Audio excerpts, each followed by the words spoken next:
मेरा प्यार है। क्या बात है, जोरदार ताली बजा दीजिए। कि बधवा बिरदरी कहल जला अरे ओ हिरण के कि लभर हमर ह जतु बंसी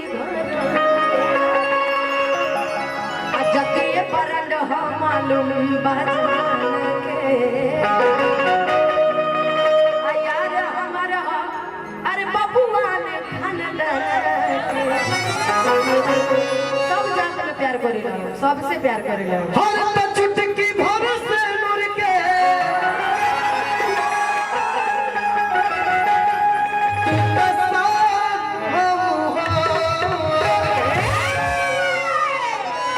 यार भगवान ने सिर्फ एक ही जाति बनाई जिसका नाम इंसान है। सही बात है, एक जाति, लेकिन हम लोग बांट दे हम इहे बतिया में अगर कह दी कि भगवान के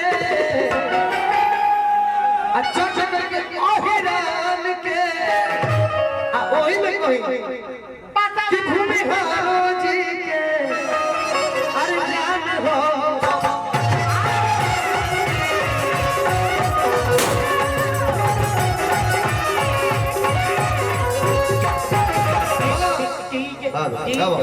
पुदीना मारो।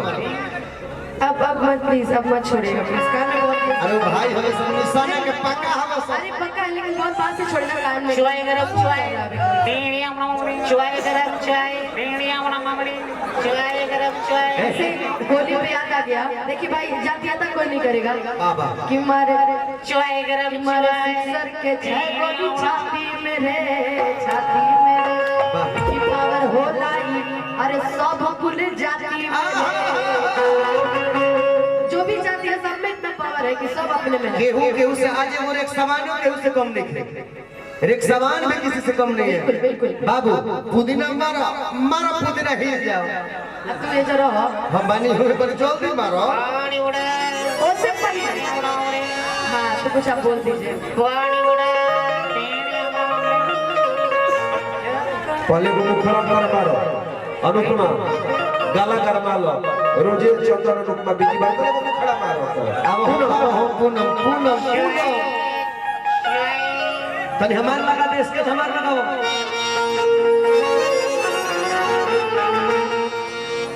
गीत गौने भाई लड़का बने सो एगो गाना हो लड़का जाते हैं जाके जल्दी आओ। पुदीना गाओ क्या थोड़ा चेंज करके आओ जल्दी से। पुदीना गा लो। हाँ वही गाना। हाँ इसके लगा ले ये लगा दिया थी। एक गाना आज मेरे साथ गाओ ना कौन सा? प्लीज। नहीं नहीं भाई वो रखो हमार रखो।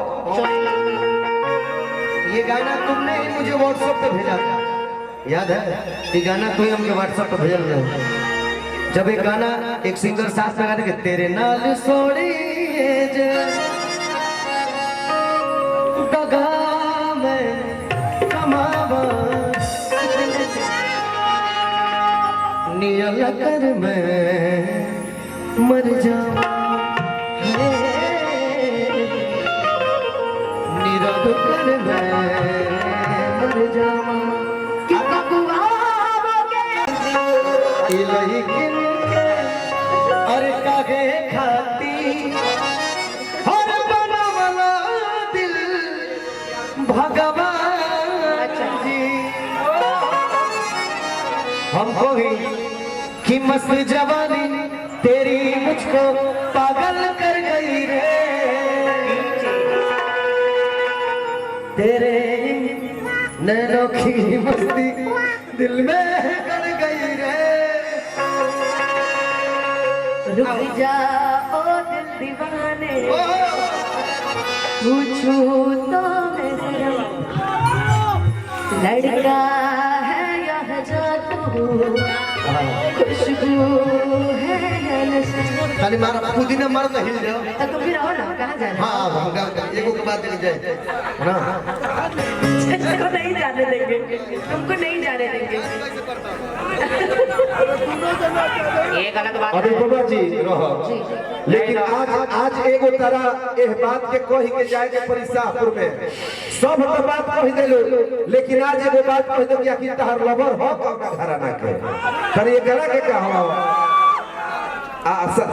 ऐसा नहीं है, लवर लवर तो मेरे